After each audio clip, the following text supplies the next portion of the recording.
Walk past the staff car park at any independent garage specializing in Japanese and Korean models, or any multi-brand workshop where the technicians have a genuine choice about what they drive, and the pattern is visible without explanation. Toyota, Mazda, Honda, Kia, Suzuki. Not because mechanics get a discount, not because they don't know what else is available, but because they know things about these cars that the rest of the market discovers through ownership. They know which timing systems actually last. They know which gearbox fluids matter and which one a manufacturer lied about. They know exactly what a £4,000 unplanned repair bill looks like from the inside. And they know which vehicles generate those bills on a regular schedule and which ones don't see them until the engine has covered 150,000 miles without drama. This video covers 7 specific cars, not brands, specific models, specific years, specific specifications. The ones mechanics across the UK are buying for themselves and recommending to their families without prompting. Only 7 from hundreds of options currently available in the used market, because the standard a mechanic applies to their own car is different from the standard applied to a showroom brochure. If you've ever wanted to know what the person who fixes cars actually drives, rather than what they get paid to book in for expensive work, subscribe now and ring that notification bell, because that's the conversation this channel is built around. Starting at number 7.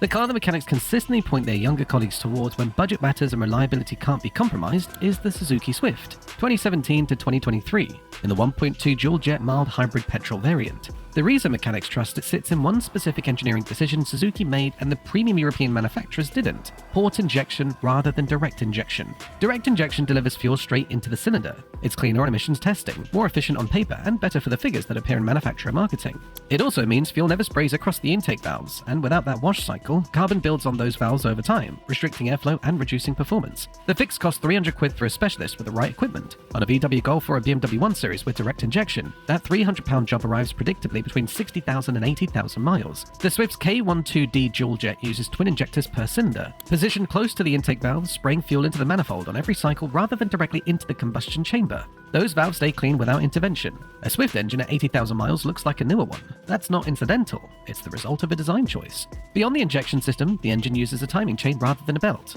a twin cam layout with variable valve timing on both intake and exhaust. And here's the thing about the VVT, it works reliably, without the drama it causes on German engines, because Suzuki designed it with long-term durability rather than peak dyno figures in mind. Conventional mechanical water pump instead of the electric units that generated warning-free overheating events on BMW's N20 and N26. Service interval at 12,500 miles with standard 5W30 oil, shorter than VW's long life schedule, which is the point. A full service at an independent runs to around £120. An alternator comes in at £85. A water pump, when it eventually needs replacing, runs to £95 fitted.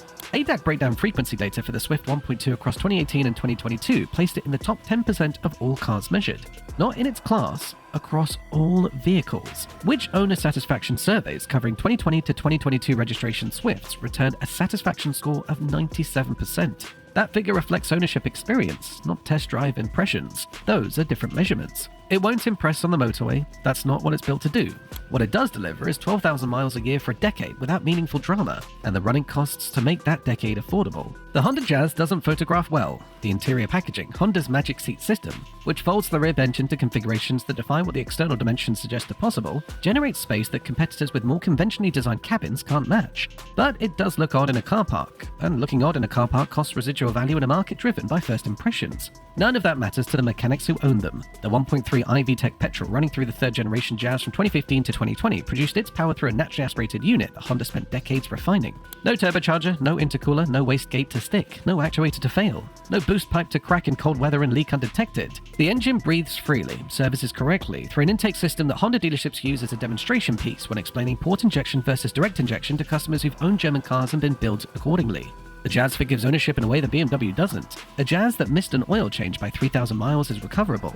A BMW 3 Series, following the extended condition-based servicing schedule, regularly pushing oil changes past 15,000 miles on the manufacturer's own recommendation, accumulates wear metal in degraded oil, and the consequences appear at rebuild time rather than at the service reminder. Honda's 12,500 mile interval, combined with the engine's inherent robustness, leaves a realistic margin between perfect maintenance and acceptable maintenance. Most owners live in that margin.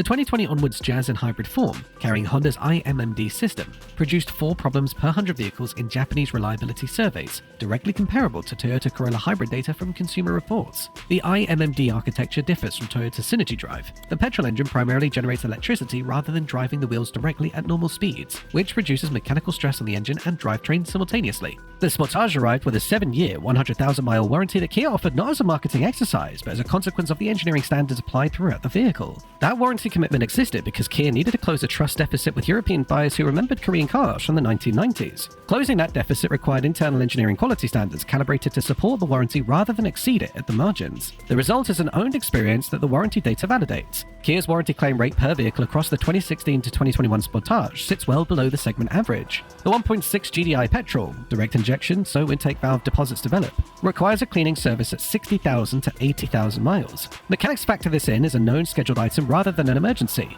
£200 every 60,000 miles compared against the alternative costs on European crossovers sharing the same forecourt space. The 2.0 CRDI diesel manual carries the strongest long-term credentials in the Sportage range. A straightforward diesel with EGR valve attention required at around 80,000 miles, not the frequency problem that affects French diesels, a single predictable maintenance item, combined with a 6-speed manual that removes the sealed gearbox from the ownership equation entirely. ADAC breakdown data places the 2016 to 2021 Sportage in the top third of its class for drivetrain reliability. Consistently solid, predictably solid. In this segment, that consistency is exactly what mechanics are buying when they put their family in one. Mechanics who recommend the Tucson to their families are working through a specific calculation. Above average reliability data from every independent source that measured it, the 7-year warranty that transferred to the second owner within the original registration period on qualifying cars, and a parts pricing structure that doesn't punish the owner the way premium European alternatives do. The 2.0 CRDI diesel in the 2016 to 2021 Tucson shares its engine family with the Kia Sportage 2.0 CRDI. The same unit mechanics chose in both cars for the same reasons. EGR valve attention at 80,000 miles, DPF maintenance on urban cycle cars, a routine maintenance profile rather than a failure mode, and one that the 7-year warranty covers during the period when most owners experience it. Which owner satisfaction surveys covering 2017 to 2021 Tucson owners returned above average scores for reliability and below average scores for running costs relative to purchase price, the specific combination the mechanics look for when the car is going on their own driveway. At number 3, and the car that generates the strongest consensus among mechanics when the conversation turns to family crossovers, the Mazda CX-5. Specifically, the 2.5 Skyactiv G naturally aspirated petrol from 2017 to 2023.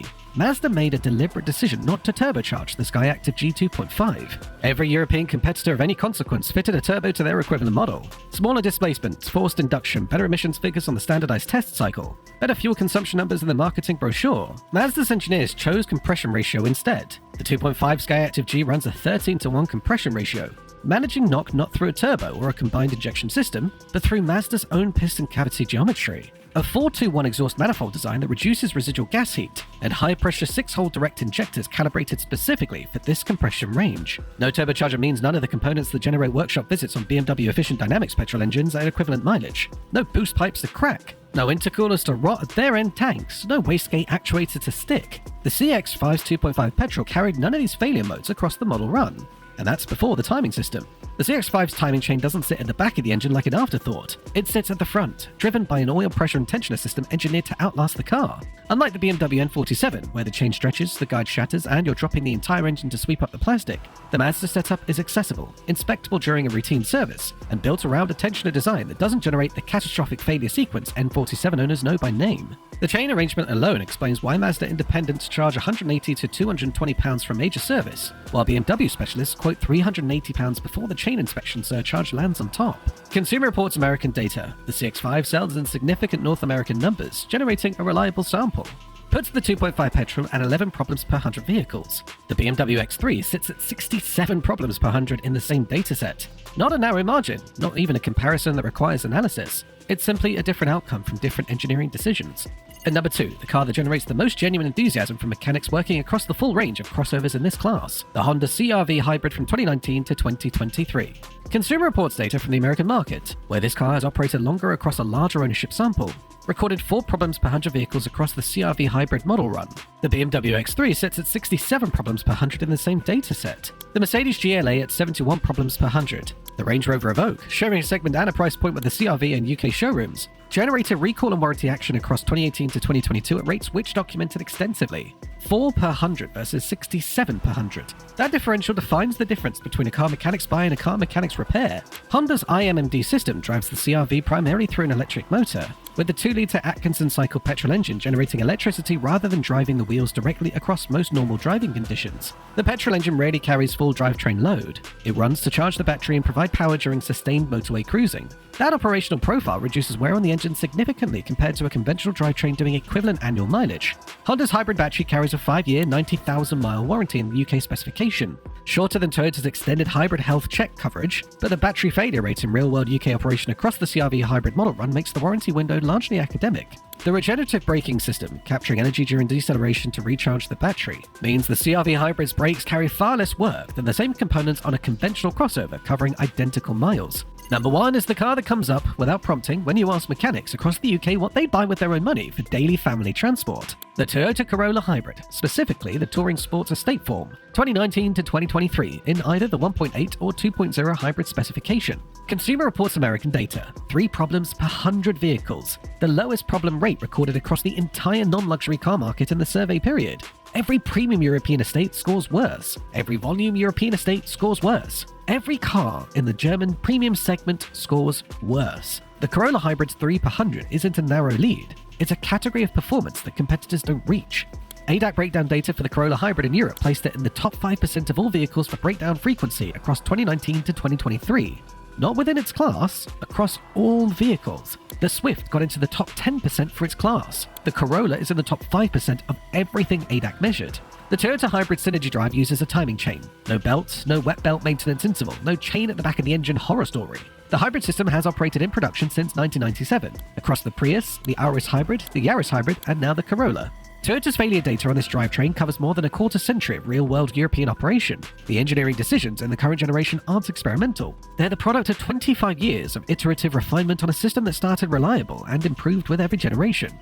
The Atkinson cycle petrol engine carries lower mechanical stress than a conventional Otto cycle unit doing equivalent work. The electric motor handles most low-speed driving. The battery pack, warranted up to 15 years through Toyota's hybrid health check program at UK main dealers, rarely fails before 200,000 miles in European operation. Across a sample that now includes hundreds of thousands of UK cars. The regenerative braking means brake discs outlast conventional equivalents by factors that mechanics who've serviced high-mileage Corollas find themselves having to explain to owners who've only ever owned European cars. Parts pricing at an independent sits roughly 45% below equivalent German estate alternatives. A full major service at a Toyota independent, filters, brake fluid, plugs, runs to £160 to £200. The same service on a BMW 3 Series Touring runs to £380 to £550 depending on the engine fitted. The Corolla Hybrid Touring Sports in the UK used car market, 2020 to 2022 registration, 30,000 to 50,000 miles, sits at between £16,000 and £21,000 at current pricing. A BMW 3 Series Touring of equivalent age and mileage sits at a similar or lower figure.